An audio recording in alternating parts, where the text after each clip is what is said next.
ในวันที่ 3 มีนาคม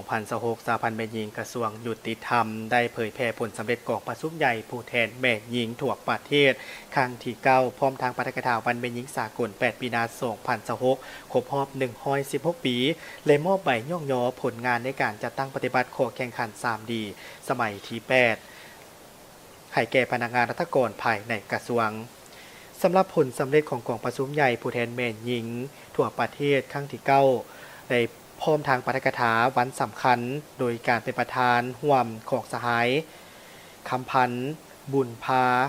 คมรองรัฐมนตรีกระทรวงยุติธรรมและสหายนาง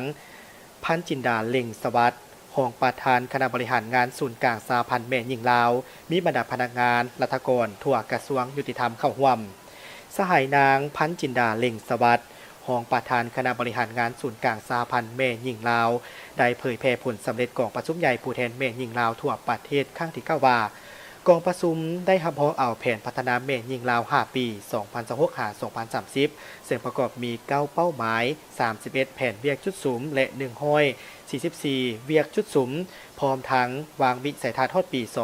2035 และเน้นหนักค้ำขวัญและข้อแข่งขันสืบต่อในการจัดตั้งปฏิบัติค้ำขวัญพัฒนาความเสมอภาคยิงซ้ายติดพันกับการพัฒนาประเทศชาติและข้อแข่งขัน 3 ดีคือพลเมืองดีพัฒนาดีและสร้างครอบครัวดีมีความผาสุกพร้อมทั้งเผยแพร่กฎระเบียบสมัยที่9เพื่อเป็นบนอิงในการจัดตั้งปฏิบัติแม่หญิงขั้นต่างๆเคลื่อนไหวเพียกงานให้ถูกต้องตามประสิทธิผลพร้อมทั้งยังได้ปาฐกถาวันแม่หญิงสากลวันที่ 8 มีนาคมรอบ 116 ปี ก็คือวันที่ 8 มีนา 1910 58 มีนา 2026 วันแม่หญิงสากลได้มีการกำเนิดเกิดขึ้นในท่ามกลางบรรยากาศที่สภาพการเศรษฐกิจสักดีนาและนายทุนขยายตัวแม่หญิงได้ถือกดขี่ขูดฮีดอย่างหนักหน่วงเหตุเวียกหลายชั่วโมงแต่บ่ได้รับค่าจ้างค่าแรงงานราคาสัมผัสถึกการเฮ็ดเวียกนี้บ่มีการรับประกันบ่มีระบบปกปักรักษาคุณภาพของแม่หญิงและเด็กน้อยต่อกับสภาพการดังกล่าวกรรมกรแม่หญิงจึงได้สามัคคีกันลุกฮือขึ้นต่อสู้โฮมชุมนุมประท้วงและคัดค้านต่อการให้ค่าแรงงานต่ำและสถานที่เฮ็ดเวียกบ่รับประกันต่อสุขภาพจนในวันที่ 8 มีนาปี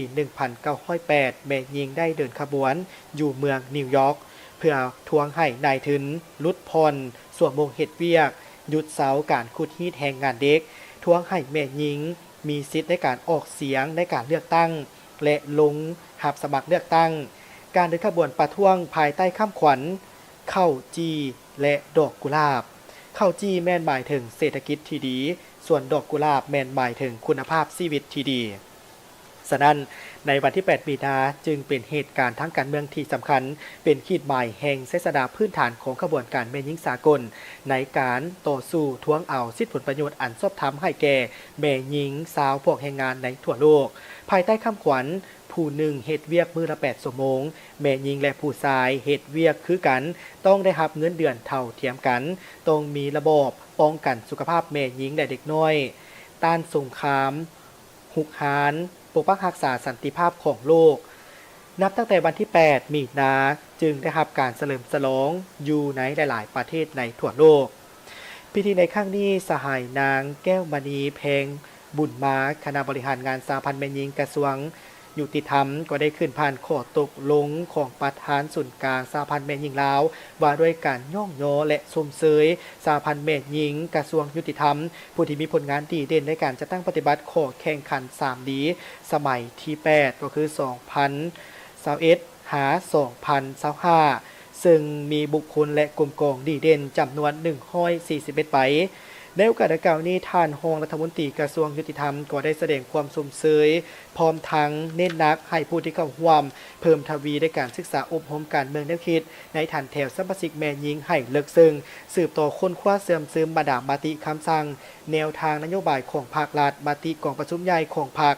และของตนเคียงคู่กันนั่นน้องแม่หญิงก็ต้องได้เอาใจใส่ในการค้นคว้าหำเฮียนยกระดับตนเองรอบด้านเพิ่มทวีในการเต้าโฮมความสามัคคีภายในให้เป็นปึกแผ่นอันหนึ่งอันเดียวกันในการจัดตั้งปฏิบัติหน้าที่เวียกงานในการหำเฮียนต่างๆให้มีผลสำเร็จ